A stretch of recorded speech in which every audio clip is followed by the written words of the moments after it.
నమస్కారం, welcome to spotlight.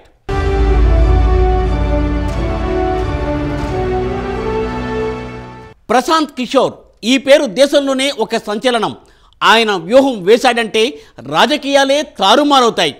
రాజును బంటు, బంటును రాజు చేయగల అసాధారణ వ్యూహాలు పనడంలో దిట్ట ఆయన. అసలు ఎవరు ఈ ప్రశాంత్ కిషోర్? ఆయన నేపథ్యం ఏంటి? ప్రపంచవ్యాప్తంగా ఆయన చేస్తున్న సేవా కార్యక్రమాలేంటి? ఎందుకు ఆఫ్రికన్ కంట్రీస్లో ప్రశాంత్ కిషోర్ను దేవుళ్లా పూజిస్తున్నారు? పీకే గురించి ఎవరికీ తెలియని, వెలుగు చూడని వాస్తవాలపై ప్రైమ్ 9 ప్రత్యేక కథనం.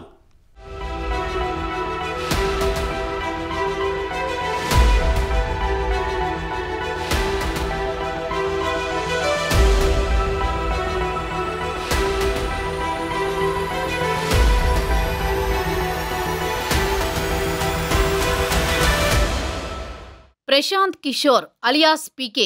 పీకే అంటే పేరు కాదు, అదో బ్రాండ్. ఐపాక్కు దేశవ్యాప్తంగా ఫుల్ డిమాండ్. పీకే టీంలో పనిచేసిన వారికే కోట్లకు కోట్లు ముట్టజెప్పి స్ట్రాటజిస్ట్గా నియమించుకుంటున్నారంటే ఇక నేరుగా ప్రశాంత్ కిషోర్ సేవలే కావాలంటే మరెంత డిమాండ్ ఉంటుందో ఊహించుకోవచ్చు. పశ్చిమ బెంగాల్ నుంచి ఆంధ్రప్రదేశ్ వరకు దేశ నలుమూలలా పీకే బిజినెస్కు బాగా గిరాకీ ఉంది. మహామహులు సైతం ప్రశాంత్ కిషోర్ను శరణు వేడారంటే మామూలు విషయమా? అటు జగన్, ఇటు కేసీఆర్, అక్కడ మమత, ఇక్కడ స్టాలిన్, ఇలా అప్పుడెప్పుడో మోదీతో మొదలుపెట్టి దేశమంతా ఆక్టోపస్లా వ్యాపించిన పీకేకు ఎందుకంత డిమాండ్? ఆయన కూడా అందరిలాంటి వాడేగా. ఏకంగా రాష్ట్రాల తలరాతే ఎలా మార్చగలిగాడు? ఆయన మదిలో మంత్రదండమేమైనా ఉందా? ఆయన మస్తిష్కంలో జిత్తుల మారి చిప్పేమైనా దాగుందా? అసలు ఎవరి ప్రశాంత్ కిషోర్? ఎంతోమందికి ఆయన ఒక రాజకీయ వ్యూహకర్తగానే తెలుసు. కానీ పీకే లైఫ్లో నాణ్యానికి ఇంకోవైపు మాత్రం ఎవరికీ తెలియదు. ఆయనలోని మానవీయ కోణం వెలుగులోకి రాలేదు. దేశాలకు దేశాలే పీకేను దేవుడిలా పూజిస్తున్నాయంటే నమ్మగలరా?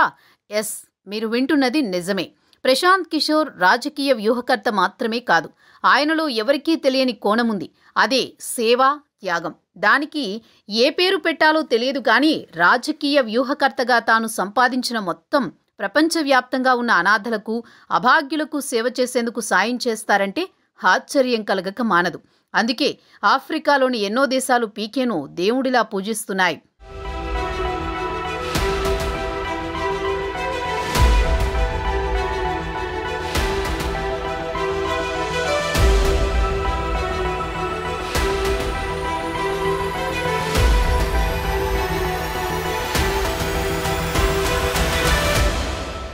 రాజకీయాలపై అవగాహన ఉన్న ప్రతి ఒక్కరికి ప్రశాంత్ కిషోర్ అంటే తెలిసే ఉంటుంది. ఐపాక్ పేరుతో పొలిటికల్ కన్సల్టెన్సీని ఏర్పాటు చేసి రాజకీయ వ్యూహకర్తగా అనేక పార్టీలకు సేవలు అందించారాయన. ప్రధాని మోదీతో సహా కేజ్రీవాల్, మమతా బెనర్జీ, స్టాలిన్కి రాజకీయ వ్యూహకర్తగా వ్యవహరించారు. ఏపీలో వైసీపీ 151 సీట్లతో అధికారంలోకి రావడంలో పీకే పాత్ర కీలకమైనది. దేశంలో సార్వత్రిక ఎన్నికలకు సమయం దగ్గర పడుతున్న వేళ మరోమారు ప్రశాంత్ కిషోర్ పేరు చర్చనీయాంశంగా మారింది.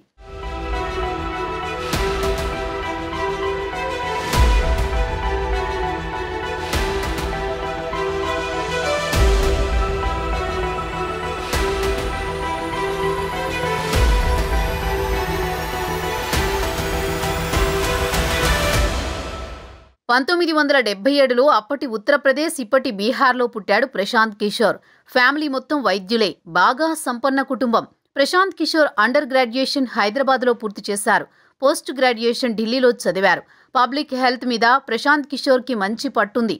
పీజీ చదివేటప్పుడే వరల్డ్ హెల్త్ ఆర్గనైజేషన్లో జాబ్ వచ్చింది. పోషకాహార లోపం, రక్తహీనత, కరువు కాటకాలు, క్షయవ్యాధి రోగుల ఫుడ్, మెడిసిన్ లాంటి వాటి కోసం WHOలో పనిచేసేవాడు. మొత్తం WHOలో 17 ఏళ్ల పాటు పనిచేశారు పీకే.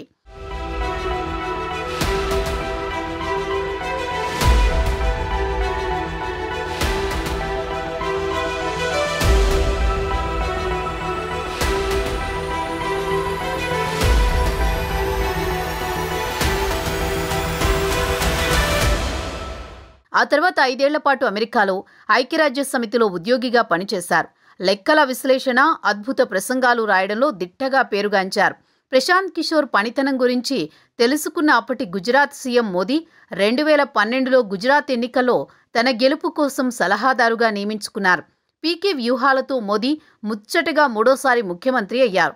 ఇదేదో బాగుందని అనుకున్న పీకే 2014 సార్వత్రిక ఎన్నికలే టార్గెట్గా 2013లో citizens for accountable governance CAG అనే మీడియా ప్రచార సంస్థను స్థాపించారు. ఈ కాగ్తో బీజేపీ ఒప్పందం చేసుకుంది. అలా 2014లో బీజేపీ ఎన్నికల వ్యూహకర్తల టీంలో ప్రశాంత్ కిషోర్ కీలకంగా మారారు. అసాధారణ వ్యూహకర్తగా ఎదిగారు. నెలల తరబడి వ్యూహాలు, ఎత్తుగడలు రచించి అమలు చేశారు. ఆ ఎన్నికల్లో మోదీ చేపట్టిన చాయ్ పే చర్చా కార్యక్రమాలు, 3D ర్యాలీలు, run for unity, Manthan social media ప్రోగ్రాంలు లాంటి వినూత్న ప్రచార వ్యూహాలు పీకే క్రియేట్ చేసినవే అంటారు. అవి బాగా వర్కౌట్ అయి 2014 సార్వత్రిక ఎన్నికల్లో బీజేపీకి బంపర్ మెజారిటీ తెచ్చిపెట్టాయి. నరేంద్ర మోదీని ప్రధాని పీఠంపై కూర్చోబెట్టాయి. ఇక అంతే, మోదీ వ్యూహకర్తగా ప్రశాంత్ కిషోర్ పేరు దేశవ్యాప్తంగా మారుమ్రోగిపోయింది. అయితే అమిత్ షాతో విభేదాల వల్ల పీకే బీజేపీని వీడాల్సి వచ్చింది. ఆ తర్వాత సిఏజీను ఇండియన్ పొలిటికల్ యాక్షన్ కమిటీ ఐపీఏసీ ఐపాక్గా మార్చారు. ఇక తిరిగి వెనక్కి చూసుకోవాల్సిన అవసరం రాని విజయాలు సొంతం చేసుకున్నారు.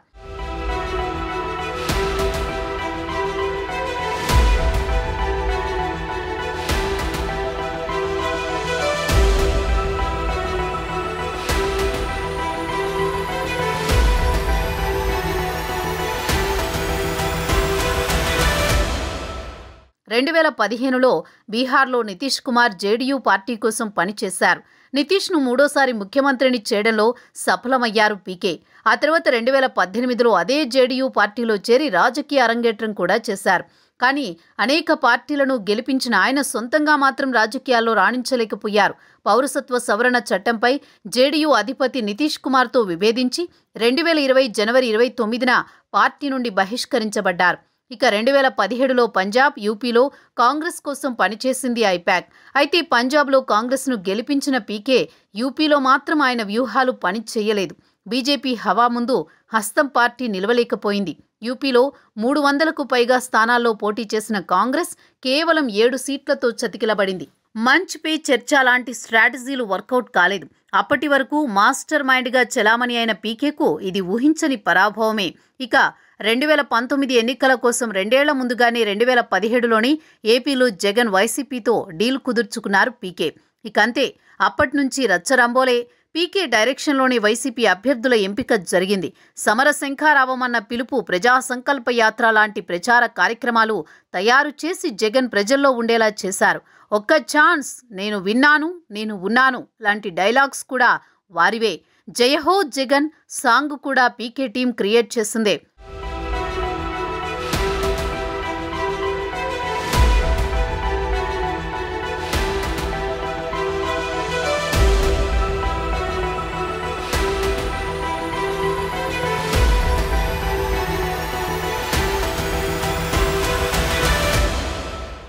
ఇక 2020లో ఢిల్లీ అసెంబ్లీ ఎన్నికల్లో ఆప్ కోసం పనిచేసి కేజ్రీవాల్కు 70లో 62 సీట్లు తెచ్చిపెట్టారు. ఇక 2021లో తమిళనాడులో స్టాలిన్ కోసం కాంట్రాక్టు కుదుర్చుకుని ఆయన్ను సీఎం సీట్లో కూర్చోబెట్టారు. అదే 2021లో జరిగిన పశ్చిమ బెంగాల్ ఎన్నికలు ప్రశాంత్ కిషోర్ సామర్థ్యానికి పెను సవాల్ విసిరాయి. మమతా బెనర్జీ తరపున బీజేపీతో నేరుగా పోరాటమే చేశారు పీకే. తృణమూల్కి 3 అంకెల సీట్లు రాకపోతే ఇకపై తాను రాజకీయ వ్యూహకర్తగా పని చెయ్యనంటూ తన కెరీర్నే పణంగా పెట్టి సవాల్ చేశారు. నందిగ్రామ్ నుంచి దీదీని పోటీ చేయించే సాహసం చేశారు. అయితే అక్కడ మమతా ఓడిపోయినా బెంగాల్లో మాత్రం తృణమూల్ పార్టీ 213 సీట్లతో ఘన విజయం సాధించడం ప్రశాంత్ కిషోర్కు స్టామినాకు నిదర్శనం.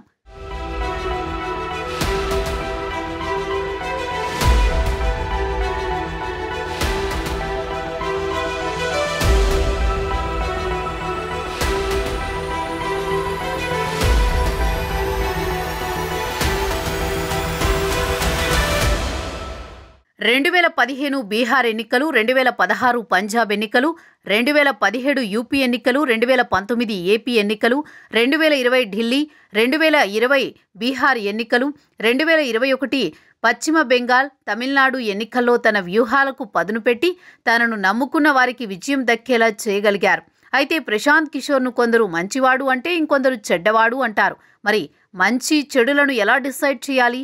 తాము ఇష్టపడే పార్టీకి స్ట్రాటజిస్టుగా ఉంటే మంచివాడని, తాము వ్యతిరేకించే పార్టీకి స్ట్రాటజిస్టుగా ఉంటే చెడ్డవాడని ఎవరైనా అనుకోవడం సహజం. అయితే ప్రశాంత్ కిషోర్ ఏ పార్టీకి రాజకీయ వ్యూహకర్తగా ఉన్నా ప్యాకేజ్ భారీగానే తీసుకుంటారు. అయితే దాంట్లో 90% పైగా డబ్బును ప్రపంచంలోని అనాథ పిల్లలందరికీ పంచేస్తాడు. తన సేవా సంస్థ ద్వారా ఆ డబ్బులను అనాథ శరణాలయాలకు చేరవేస్తాడు. దీంతో ప్రశాంత్ కిషోర్ను చాలా దేశాల్లో దేవుడిగా కొలుస్తున్నారు. ప్రశాంత్ కిషోర్ అంత ప్యాకేజ్ తీసుకుంటాడని అనుకునే వాళ్లకు పీకే చేసే సేవల గురించి తెలియదనే చెప్పాలి.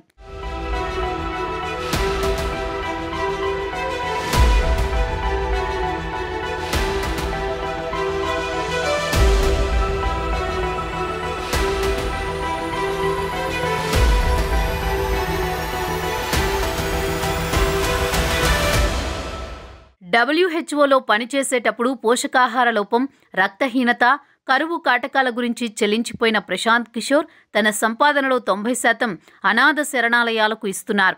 పీకే చిన్నతనంలో ఓ 3 ఏళ్ల పాటు ఆరోగ్యం సరిగా ఉండేది కాదు. ఇంటర్మీడియట్ తర్వాత వీక్గా ఉండి కళ్ళు తిరిగి పడిపోవడంతో 3 ఏళ్ల పాటు చదువుకు బ్రేక్ పడింది. ఆయన చదివింది కూడా పబ్లిక్ హెల్త్ గురించే. సంపన్న కుటుంబంలో పుట్టిన తానే 3 ఏళ్ల పాటు ఆరోగ్యం బాగాలేక ఇబ్బంది పడ్డారు. ఇక ఎవరూ లేని అనాథల పరిస్థితి ఎలా ఉంటుందో ప్రత్యేకించి చెప్పక్కర్లేదు. వరల్డ్ హెల్త్ ఆర్గనైజేషన్లో జాబ్ చేసేటప్పుడు అనేక దేశాలు తిరిగి ప్రజల ఇబ్బందులు కళ్లారా చూశారు. ముఖ్యంగా తల్లిదండ్రులు లేని అనాథ పిల్లలు జబ్బు పడితే పరిస్థితి ఏ విధంగా ఉంటుందో చూసి చలించిపోయాడు. రాజకీయ వ్యూహకర్తగా మారాక తన సంపదలో సింహభాగం అనాథ పిల్లలకు మెడిసిన్స్, పౌష్టికాహారం లాంటి వాటికి ఇచ్చేస్తున్నాడు. ఈ కోణంలో చూస్తే ప్రశాంత్ కిషోర్ను ఎవరైనా మెచ్చుకోవాల్సిందే. పీకే ఏ పార్టీకి వ్యూహకర్తగా పనిచేసినా భారీగా సంక్షేమ పథకాలను డిజైన్ చేయడం వెనుక చాలా పెద్ద కథే ఉంది. WHOలో పనిచేసేటప్పుడు అనేక దేశాల్లోని పేదరికం చూసి చెలించిపోయిన పీకే వ్యూహకర్తగా మారాక రాజకీయ పార్టీల మేనిఫెస్టోలను పేదల మేనిఫెస్టోలుగా తీర్చిదిద్దారు. పేదల కోసం భారీ ఎత్తున సంక్షేమ పథకాలు అంటే అవి నిత్య అవసరాలను తీర్చేవి, అలాగే ఆరోగ్యానికి సంబంధించినవి పెద్ద ఎత్తున ప్రతిపాదిస్తారు. పార్టీ మేనిఫెస్టోలో పొందుపరుస్తారు. కనీసం వాటి వలన పేదల ఆకలి తీరుతుందని, అదేవిధంగా పేదల ఆరోగ్యానికి భద్రత లభిస్తుందని.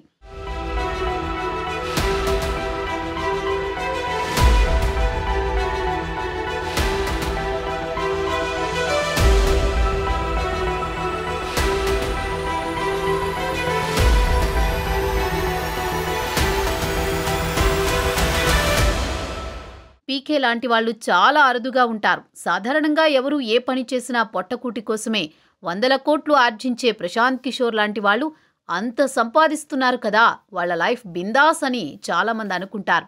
కానీ పేదల కష్టాలు, అనాథల హృదయ ఘోషలు, అభాగ్యుల ఆక్రందనలు కళ్ళారా చూసిన వాడిగా తన యావత్ సంపాదనను సేవకే ఇచ్చేస్తున్న ప్రశాంత్ కిషోర్ లాంటి వ్యక్తులు ఈ సమాజంలో చాలా అరుదుగా మాత్రమే కనిపిస్తారని చెప్పడంలో ఎటువంటి సందేహం లేదు.